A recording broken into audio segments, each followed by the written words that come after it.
Kita mulai kembali ya market review kita di hari Selasa ini. Ini hari Selasa ini lumayan ya market ya. Hari ini sempat turun berapa ya? Sempat turun lumayan tapi masih ketahan sih. Ketahan di area sekitar 7.000 ya. Masih di atas 7.000. Harga apa namanya komposit ya atau indeks harga saham gabungan masih berada di area-area yang ya masih cukup wajar lah. Kalau teman-teman lihat dari chart IHSG, sekali lagi ya buat teman-teman yang di Instagram silakan langsung itu ya buka chartnya jadi kita bisa bareng-bareng lihatnya ya. Oke, nah teman-teman bisa lihat ya di indeks harga saham gabungan chart yang daily-nya itu kan setelah dia break dari area di 6.930 sampai sekitar 7.000 itu resistennya setelah pergerakan turunnya ya dia bertahan di situ ya. Dia membentuk build up di situ dan kalau teman-teman cek ke monthly itu sebenarnya cukup cantik loh.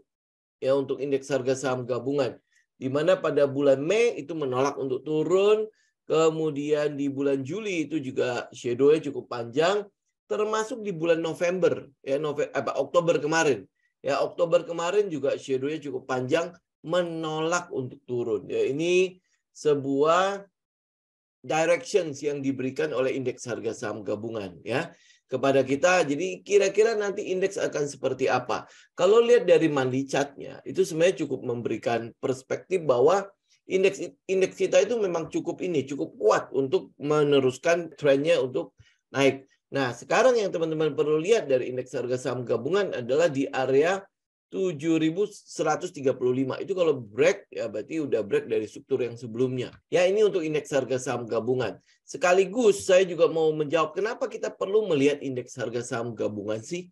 Kenapa nggak langsung ke saham aja? Kenapa nggak langsung yuk langsung aja kita bahas sahamnya. Teman-teman tahu kalau di metodenya kita, indeks harga saham gabungan itu adalah market direction atau arahnya si pasar. Ya, buat kita itu seperti itu. Analoginya sebenarnya simple banget sih. Teman-teman tinggal di Indonesia. Terus habis itu pertanyaannya gini, lu hidup di sini, lu cari makan semua di sini, lu perlu tahu nggak keadaan ekonomi negara ini? Ya lu perlu tahu nggak? Oh ada sebagian orang bilang, oh nggak perlu. Yang penting gue survive, gue nggak di PHK dan sebagainya. Bener nggak? Ya ada yang seperti itu. Jadi kayak di saham. Kalau di indeks harga saham gabungan di dalamnya kan ada saham yang naik, ada saham yang turun kan. Walaupun indeks hari ini turun, ada saham-saham yang naik. Jadi udah tinggal lu konsentrasi aja di saham-saham yang naik. Betul? Ya, dikatakan seperti itu. Benar, indeks harga saham gabungan namanya indeks harga saham gabungan.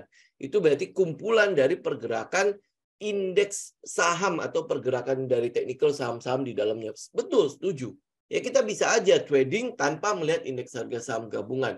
Kalau apalagi kalau teman-teman scalping harusnya indeks harga saham gabungan itu mungkin tidak terlalu penting. Tapi beberapa teman saya yang di scalper, dia malah tetap melihat indeks harga saham gabungan sebagai arah mereka. Kenapa? Karena kalau indeks harga saham gabungan dalam keadaan yang tidak baik-baik, ya dalam keadaan tidak baik-baik, untuk mendapatkan setup di dalam trading, di dalam scalping segala macam itu mungkin jauh lebih susah. Jadi peluang lo untuk mendapatkan cuan pada keadaan indeksnya di mana dia berlawanan, indeks kalau dia bagus, dia bullish kan pasti kita mendapatkan setup juga cukup banyak di situ. Kenapa kita harus melihat indeks harga saham gabungan? Itu yang saya bilang ya. Analoginya itu simpelnya, sederhananya adalah lu tinggal di Indonesia, lu cari makan, lu hidup semua di Indonesia. Lu perlu tahu nggak bagaimana keadaan negara ini? Ya kalau misalnya lu nggak perlu, oke, yang penting gue dapat makan dan sebagainya. Tapi begitu negara ini dalam keadaan susah, mungkin saja lu juga akan susah. Ya tadinya lu berharap setiap tahun bisa naik gaji, ini mungkin akan ditunda kenaikan gajinya. Kenapa? Karena keadaan negara tidak sedang dalam keadaan baik-baik. Sehingga perusahaan-perusahaannya juga akan menyetop dong. Akan mengekspansinya juga tidak akan terlalu berlebihan seperti waktu negara dalam keadaan baik-baik. Nah ini analoginya sama halnya dengan indeks harga saham gabungan. Jadi kalau indeks harga saham gabungan tidak dalam keadaan baik-baik, kita juga untuk mengambil setup-setup yang ada juga ya ragu-ragu. Ya ada sebuah keraguan di situ sehingga membuat mungkin saja pergerakan harganya tidak akan sebaik pada saat dia dalam keadaan bullish. Ya kita anggap pakai hari ini deh. Oh hari ini kalau misalnya saya trading MAPI, ya ini kan berarti saya dapat berapa persen. Atau misalnya saya dapat SMGR atau INTP, ini saya dapat berapa persen. Oh indeks merah, kita juga bisa cuan. Betul, kita juga, itu kan setup kita juga kan. Nah, tetapi teman-teman juga mesti perhatikan. Walaupun sahamnya bagus, kalau market direction-nya jelek, pergerakannya juga tidak akan maksimal.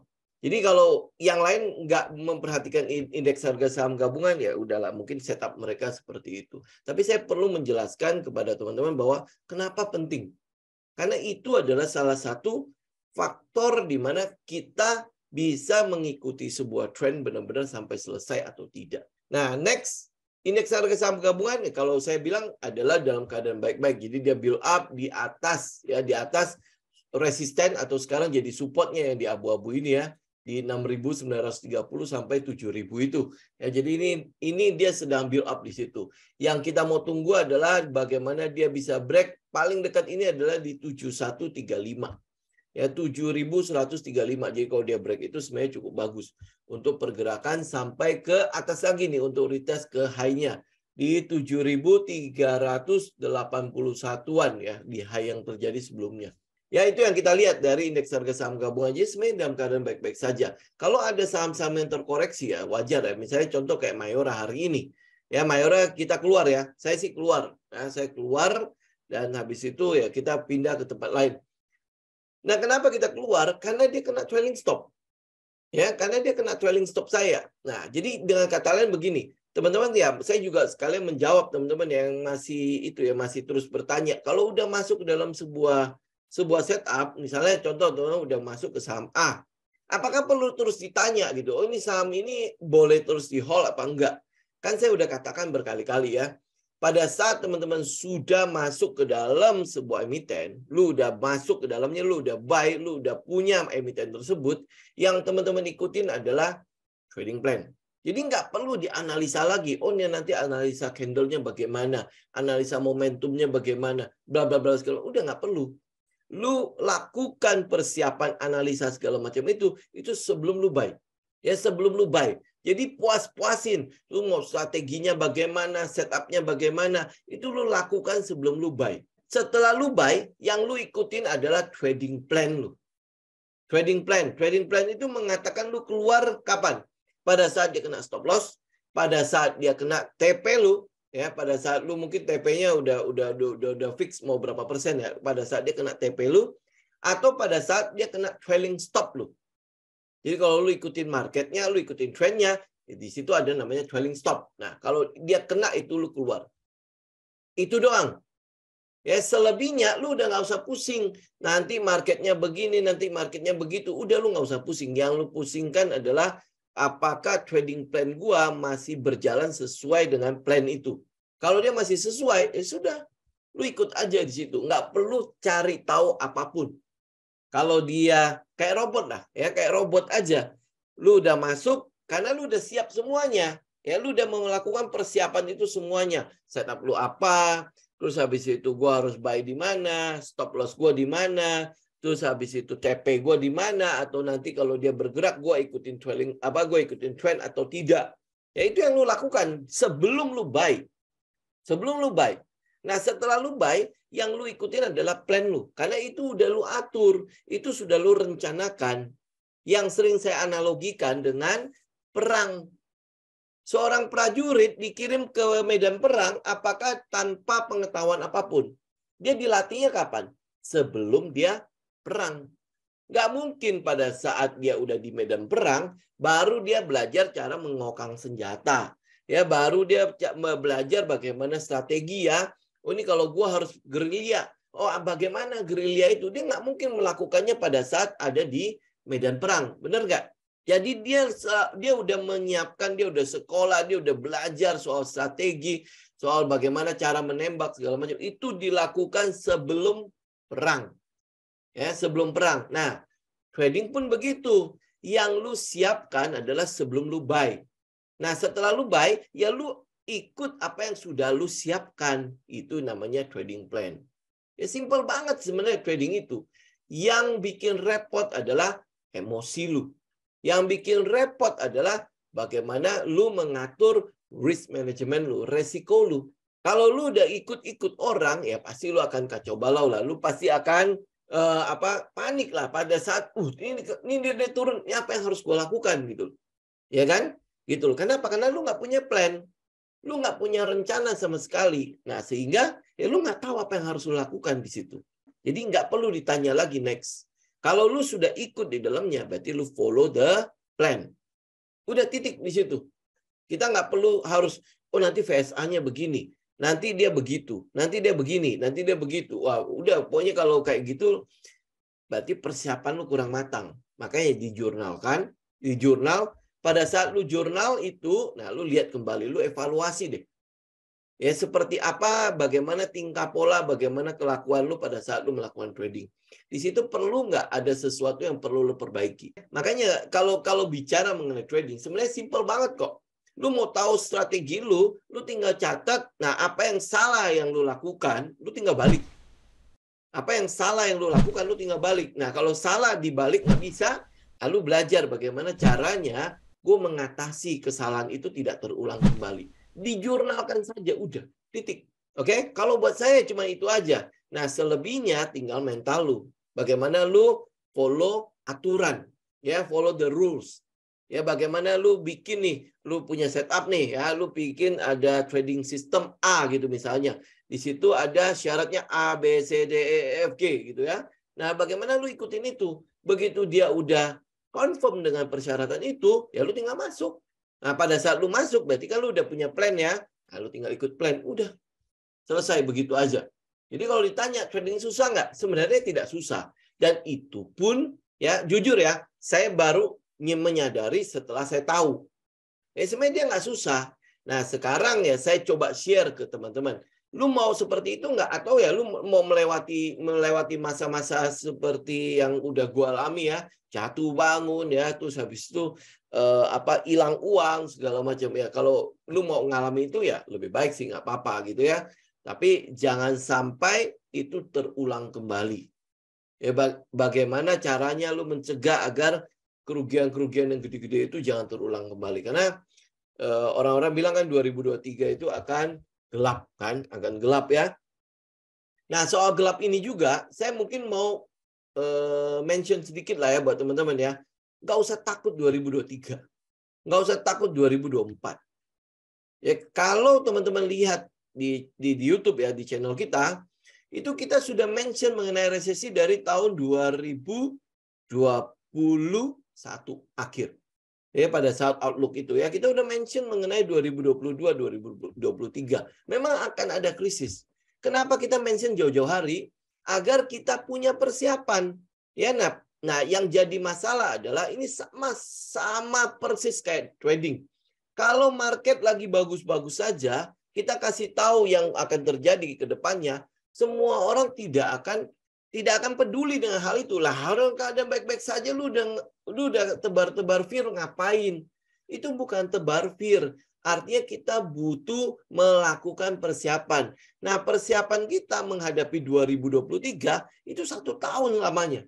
Nah, begitu teman-teman lihat influencer gini teriak-teriak semua akan gelap dan sebagainya ya, lu baru panik. Nah, lu mau melakukan persiapan kapan? Ini sama persis waktu teman-teman melakukan trading. Pada saat marketnya nggak kemana-mana, pada saat harganya nggak kemana-mana, lu menganggap bahwa ini tidak menarik.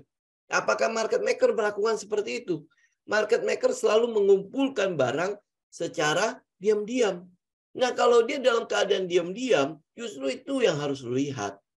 Bukan pada saat dia udah lari. Contoh misalnya, teman-teman lihat ya, BDMN, mentereng, iya dia naik tinggi banget. Lu kejar, turun udah berapa hari. Ya, ini mungkin bentar lagi sudah mau mantul, sudah ada di sekitar area buat beli lagi pada saat dia pullback.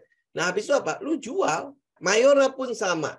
Teman-teman lihat, mentereng banget ya, dia dari sini sampai ke atas itu udah berapa puluh %. Ya, apa yang dilakukan kita? Ini hari ini saya keluar. Kenapa? Kena trailing stop. Ya, saya nggak tahu teman-teman masih masuk nggak ke situ. Memang ada peluang dia akan naik lagi. Tetapi itu udah kena aturan kita. Ya, kita belinya kapan? Pada saat market lagi tenang-tenang. Bukan pada saat market lagi naik-naik tinggi-tinggi. Itu yang saya bilang, tunggu di halte. Tunggu di halte. Nah, demikian juga resesi 2023. Teman-teman tahu nggak, kita udah di halte itu udah berapa lama? Ya, udah berapa lama? Udah melakukan persiapan, ya. Nah, teman-teman yang mungkin punya keputusan besar, misalnya mau beli rumah, segala macam. Kan kita udah minta teman-teman stop dulu kan, kecuali lu punya cash. Ya, lu punya cash, ya lu buy cash. Tapi kalau punya cash sekarang, lebih baik tunggu aja pada saat zaman-zaman gelap, lu buy di situ. Pasti banyak sekali orang yang BU. Jangan lupa teman-teman, waktu resesi banyak sekali orang kaya baru yang tercipta. Kita lihat 98, ada beberapa nama yang teman-teman bisa mention. Di situ ada Haritanu, di situ ada Sandiaga Uno, di situ ada Erick Thohir, di situ ada Pak Lokeng Hong juga, itu dari 98 nongolnya. Ya, teman-teman bisa sebut lah, masih banyak sekali orang-orang yang mungkin tidak muncul ke permukaan tetapi mendapatkan kekayaannya. Ya, salah satunya adalah pembeli BCA waktu 98. Hari ini gimana? Oh, lebih duduk diam, lebih lagi duduk diam dapat uang kan?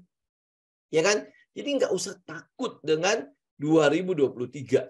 Buat teman-teman yang tidak punya persiapan, nah itu yang harus teman-teman takutkan. Tapi kalau teman-teman udah punya dana darurat, ya, sudah siap, udah punya asuransi, pekerjaan udah bagus, ya, itu tidak perlu teman-teman takutkan.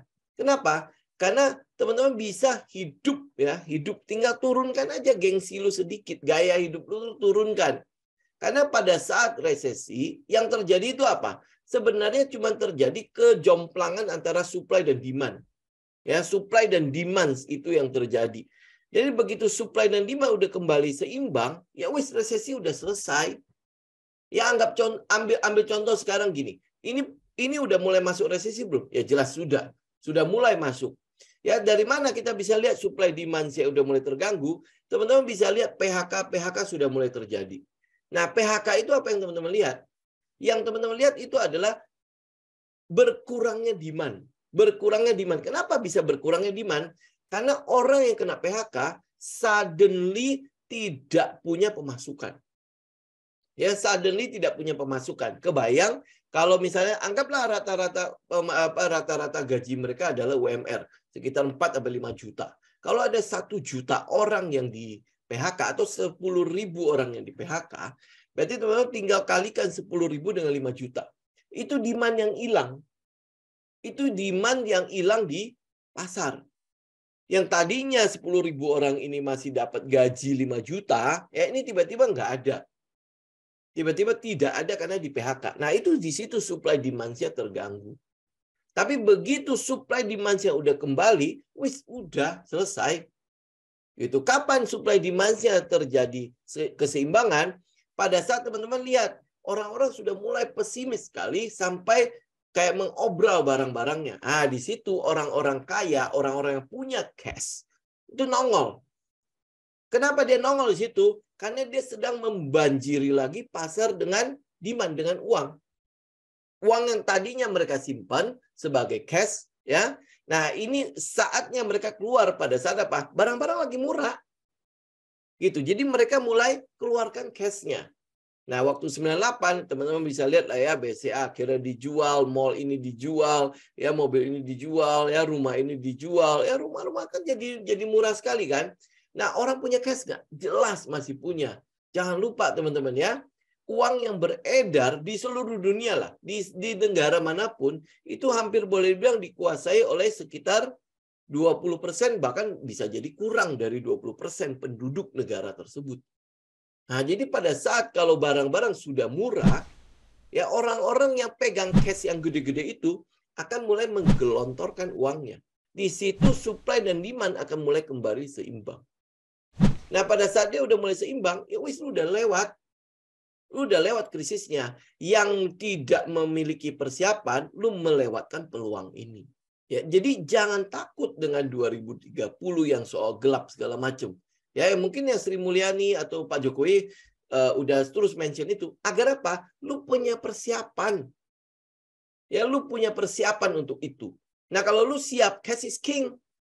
Nah, berarti lu siap untuk menangkap peluangnya pada saat Mungkin market sudah mulai ada di bottom, di situ orang udah mulai pesimis banget, ya terus menggelontorkan uangnya, ya pokoknya gue udah BU lah, gue udah nggak sanggup lagi nih, udah nggak punya pemasukan lagi, gaya hidup tetap, ya kan? Gaya hidup tetap, gengsi tetap, semuanya harus tetap, ya kan?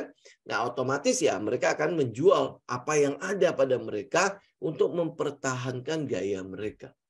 Tapi kalau teman-teman siap, teman-teman tinggal survive aja. Kita tinggal apa? Turunkan gayanya. Makanya saya bilang turunkan gayanya. Begitu gaya lu turun, ya lu bisa hidup sederhana doang. Saya percaya kok, ini bukan masalah lu nggak punya uang untuk makan. Ini tinggal bagaimana lu bisa apa yang kita bilang ya, makan untuk survive doang. Gitu, makan untuk survive. Jadi artinya kalau lu makan untuk survive, lu nggak perlu kan harus bermewah-mewah kan, harus makan ini, makan itu kan nggak perlu. Lu turunkan aja untuk surviving di 2023-2024. Begitu supply demand-nya udah mulai kembali normal, di situ peluang lu mulai muncul. Nah, kalau lu ready dengan cash, lu ready dengan keadaan itu, lu bisa mendapatkan kesempatan itu. Jadi nggak bisa orang bilang, oh lu hoki ya, lu ada pada saat itu. Sebenarnya bukan masalah itu. Makanya kan saya bilang kan, hoki itu apa sih buat banyak orang? Hoki itu sebenarnya adalah lu punya sesuatu, lu punya ilmu, lu punya something lah ya. Nah, habis itu datang kesempatan dan lu bisa menangkapnya. Itu hoki. Peluang yang datang di saat lu siap, itu lu hoki. Itu buat saya. Lu nggak bisa bilang lu hoki tapi lu nggak punya keahlian apa-apa. Terus habis itu lu bisa menjadi kaya banget atau gimana lah ya, bisa memenuhi kebutuhan lu dan sebagainya, bisa mengubah hidup lu ya. Tapi memang ada orang yang kayak gitu. Tapi teman-teman bisa lihat lah ya, yang menang-menang lotre segala macam itu cuma tahan berapa lama sih? Gitu. Tetapi kalau orang-orang yang benar-benar hoki, dia dapat kesempatan itu, tapi dia bisa mempertahankan yang kita bilang, lu bagaimana bisa tetap kaya. Jadi bukan cuma kelihatan kaya tok, tetapi bagaimana lu bisa tetap kaya. Ya, ada satu buku yang Psychology of Money ya. Bagaimana lu bisa tetap kaya. Bukan cuma kaya untuk setahun 2 tahun tok, habis itu udah lu melarat lagi. Itu nggak seperti itu ya. Jadi sekali lagi nggak usah takut dengan 2023. Asal lu orang siap. Nah, kalau lu belum siap, siapkan dari sekarang. Turunkan gaya lu. Ya, turunkan gayanya. Kalau biasanya makan di Solaria, ya sorry ya kalau sebut namanya, biasanya makan di restoran. Nah, sekarang udah makan di rumah aja. Masak di rumah. Kalau nggak bisa masak di rumah, lu makan beli di warteg. Saya juga punya langganan warteg kok. Ya, nah teman-teman tahu kan, masih bersih kok ya makanannya, kita masih bisa makan dengan menu yang lumayan. Kalau memang nggak mau gitu ya tinggal masak. Ya, masak itu udah masak di rumah itu udah pasti menurunkan sekali pengeluaran lu. Nah, lu tinggal survive aja lewatin 2023, 2024 habis itu udah. Kalau lu nggak punya persiapan, ya. Tapi kalau lu punya cash, ya lu tinggal menunggu aja di mana pesimisme itu mencapai puncaknya. Nah, pada saat itulah lu keluarkan cash lu. Itu peluang lu. Jadi kalau di market ya kita bilanglah kata Pak Lo, lu beli Mercy harga bajai. Ya, tinggal lu siap apa enggak aja di situ. Oke? Nah, beberapa saham kita lihat ya di situ ya. Nanti ada yang komplain lagi kalau saya ngomong ini tuh lama ya. Beberapa saham yang teman-teman bisa lihat, pertama adalah ESA. Ya, ESA. Teman-teman bisa cek itu sebenarnya udah breakout dari trend line-nya. Tidak ini. Nah, ini teman-teman lihat ya. Dia sebenarnya udah break dari box yang di bawah itu. Ya, box yang di bawah itu di sekitar 1040. Saya nggak tahu teman-teman udah koleksi ESA apa belum. Tapi 1040 dia udah break. Nah, hari ini dia udah naik lagi ya. Hari ini naik berapa persen lagi? Sekitar 4,22%. Nah, di atasnya itu ada sebuah trend line di sana. Jadi teman-teman tinggal perhatikan kalau dia bisa break trend line, itu adalah kesempatan buat teman-teman yang ketinggalan untuk buy. Tapi ini kalau lihat dari ESA, ini ada peluang untuk dia pullback. Jadi kalau dia ada peluang untuk pullback, teman-teman bisa tungguin lagi di sekitar 1040. Ya, jadi kalau teman-teman masih melihat ya ESA ini punya potensial, tinggal nanti cari sentimennya, bensinnya kurang lebih seperti apa. Tapi ini jelas momentumnya udah mulai penguat lagi. Ya, tinggal teman-teman tungguin di 1040 kalau dia pullback atau dia breakout dari trendline. Jadi kalau dia breakout trendline kurang lebih di 1135 sampai 1150 lah. Ya, buat teman-teman yang konservatif mau tunggu sampai dia benar-benar break dari high-nya itu ada di 1220-an ya. 1250 kurang lebih. Ya, ini untuk ESA. Jadi Anda bisa perhatikan di situ. Nah, kalau ada ESA, kita juga bicara mengenai Pegas di situ. Ya, Pegas teman-teman perhatikan ada di area sekitar 2000. Itu masih di situ ya. Jadi tungguin dia break, baru teman-teman buy. Ya, jadi confirm break dulu 2000, baru teman-teman buy. Habis itu teman-teman bisa follow the trend ya. Jadi ini target terdekat saya. Ini ada di sekitar 2460 sampai 2700. Ini untuk si Pegas. Kemudian ada yang saham non cyclical yaitu si Budi. Ini saham Budi ya. Ini teman-teman bisa lihat di situ kan ada trend line. Nah, hari ini kebetulan dia break. Tapi ini masih melahirkan shadow-shadow yang cukup panjang. Jadi kalau lihat dari pergerakannya, teman-teman sebenarnya masih bisa tunggu lebih baik confirmnya di sekitar 240-an. Ya, 240-an. Tapi kalau teman-teman konservatif mau lebih confirm lagi adalah tunggu dia break high-nya di sekitar 290. Ya, ini ketinggalan nggak? Ya, kalau teman-teman belum masuk hari ini, ya berarti teman-teman tunggu dia konfirmasi aja. Kalau di trading itu nggak ada kata ketinggalan. Nggak ada kata, wah nanti udah ketinggian segala macam. Enggak. Teman-teman tinggal konfirmasi. Ini teman-teman bisa lihat ya. Si Budi ini kenapa kita harus tunggu di 290 buat konfirmasi. Yang kita lihat itu adalah kalau dia break 290 itu dia break dari sideways-nya. Ya, sideways sejak kurang lebih Mei 2021 sampai hari ini. Ya, jadi ini dia break dari sideways ya. Tapi ini ada sebuah peluang buat teman-teman mungkin bisa collect ya. Jadi pada saat dia break trendline. Jadi ini kalau teman-teman tarik trendline-nya itu ada dari tanggal hanya itu di 27 Mei. Kemudian teman-teman pasti akan dapat titik keduanya itu kurang lebih di Septemberan, awal September 2022. Kemudian titik ketiganya ada di 7 Oktober. Dan habis itu yang titik yang banyak-banyak itu ya. Yang menolak untuk naik itu ada di Oktoberan. Jadi Oktober akhir itu. Ya, ini udah kecenderungannya udah mulai membentuk money spot di sana. Jadi makanya dari itu ya sasaran kalau teman-teman belum berhasil buy, ya teman-teman tinggal konfirmasi 240. Ya 240 bagaimana si Budinya, reaksinya kalau dia breakout, lu bisa cicil di situ. Ya terus habis itu ada titik kedua lagi yang teman-teman mesti perhatikan adalah di 290. Nah, kalau dia break 290 itu ada peluang untuk dia meneruskan trendnya. Itu untuk Budi. Kemudian INTP buat teman-teman yang mungkin kemarin ketinggalan dengan si SMGR, ini ada INTP di sini. INTP teman-teman bisa lihat dia ada di fase-fase akhirnya. Ada di fase akhir. Ya, hari ini memang naiknya cukup tinggi ya. Hari ini naik sampai hampir 8%-an ya. Tapi di situ udah ada satu resisten di sekitar 10.200. Nah, apa yang kita lihat dengan INTP hari ini, ya ini ada peluang di mana dia mungkin saja akan ada pullback-nya. Karena kenaikan hari ini cukup tinggi ya. Nih ya teman-teman ya, kalau misalnya kita gedein, teman-teman bisa lihat kan. Ya ini adalah periode di mana dia sideways-nya selesai. Jadi ini selesai nih fase A-nya. Kemudian ini adalah di B-nya. Berarti ini kalau tidak ada spring, berarti ini adalah C-nya untuk kemudian akan ada LPS sampai ke di sekitar 20 ribuan. Jadi nanti ini akan ada periode di mana higher high akan terjadi dari 10.000 sini sampai ke 22.800. Nah, kalau teman-teman udah lihat ya, ini kan lebar banget ya. Pergerakannya kan lumayan lebar, ini hampir 100% lebih kan, 120%. Nah, jadi periode high low-nya itu udah pasti akan memerlukan waktu sampai ke sana. Ya, buat teman-teman yang di position, nah ini tujuan, ini adalah kesempatan teman-teman di position. Ya, ini ya, ingat ya, ini di position. Artinya dia punya peluang untuk sampai ke 20 ribunya itu butuh waktu.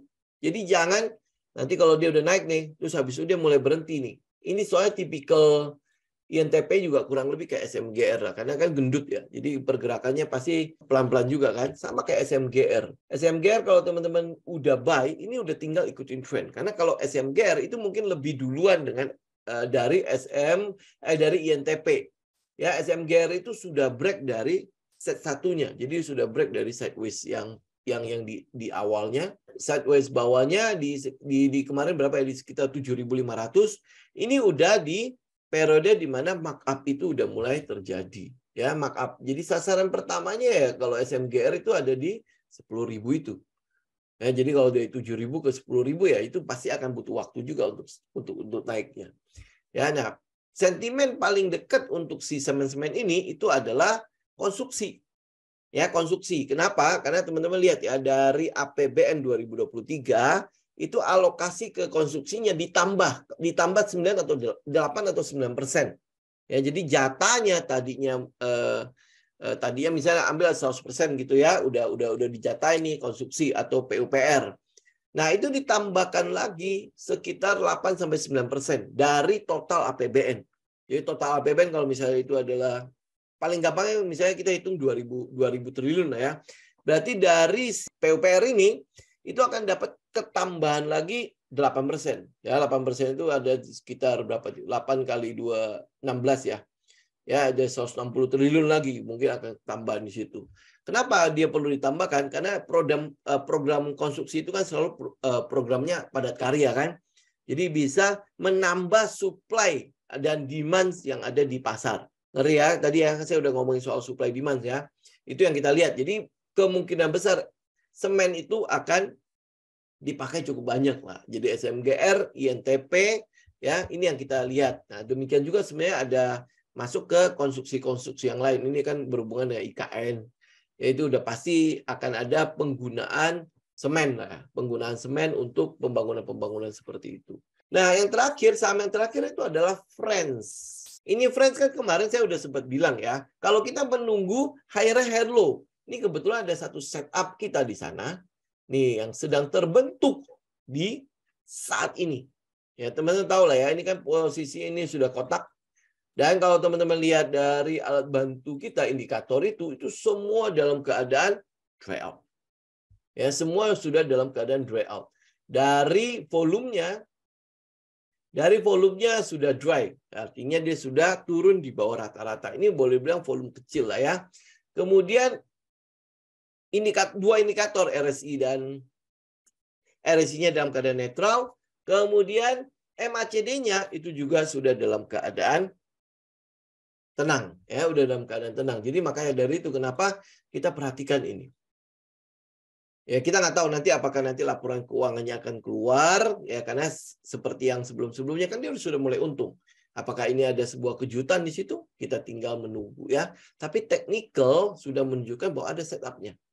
Tadinya saya masih menunggu periode di mana higher low-nya terjadi. Kan dari area 68 sampai ke sekitar 170 kan akan terjadi higher low di situ. Nah, tetapi karena ada muncul setup seperti ini, kita udah bisa melakukan cicilan sebenarnya. Udah bisa melakukan cicilan di situ. Cicilan jauh lebih aman lagi buat teman-teman ada di sekitar 87 88 untuk si Friends.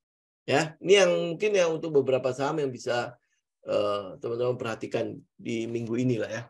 Oke, selain yang nanti yang kemarin yang di hari Sabtu kan kita udah bicarain mengenai kayak Hill hari ini kan sudah naik. Kalau KLBF kan memang dia udah di atas ya, tinggal lanjutin trend doang. Kemudian Friends juga sempat kita mention, ada Friends di situ untuk telekomunikasi, kemudian untuk transportasinya ya, transportasinya juga hari ini kan ada ya transportasi yang berhubungan dengan perkapalan juga udah mulai naik.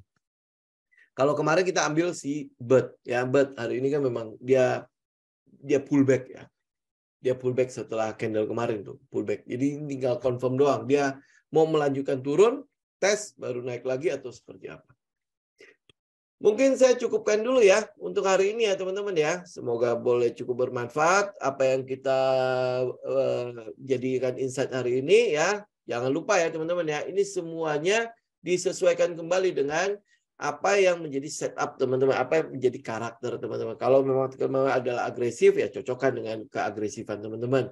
Kalau teman-teman konservatif, ya lu pilih dong yang ya setup seperti apa yang konservatif seperti itu. Ya, oke. Nanti sampai ketemu lagi di hari Kamis mendatang ya, di market review lagi. Oke, thank you semuanya.